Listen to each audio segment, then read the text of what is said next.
Abun kauna to yanzu wa zai raka ni gida. God have mercy upon us. Dama na gaya miki za a ɗauke ni bye bye miwa.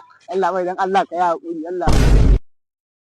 Abun kauna ka ga mi sauri ka raka ni mama sai kira na take ka raka. Ai saurin muke inna lillahi wa inna ilaihi raji'un. Me ya faru? Abun kauna an turo shi ya ɗauke ni. Wa din? Ga can dan uwana so da kin san mu ka'idan barin din mun kai kwana ɗaya baka je ba to ana turo babban soja zai ɗauke ka ka faɗa. Oh my God! Yanzu wannan mai gidana ne zai ɗauke ni. Yanzu abun kauna wa zai raka ni. God have mercy upon us.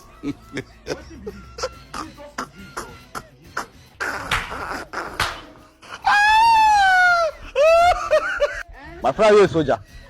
Yalla bai soja ne. A wani bariki kake? Allah bai dan girman Allah ka yi haƙuri wallahi ba soja bane ni ba budurwa ta taimaka maka kai fa na san nayi kuskure na sa kayan kuma rin cire yalla. Yalla bai ugu na yana ciwo ka rike mu ugu yalla bai taimaka.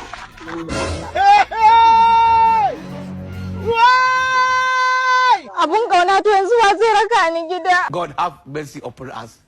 Dama na gaya miki za a ɗauke ni bye bye miwa. Allah bai dan Allah ka yi haƙuri Allah.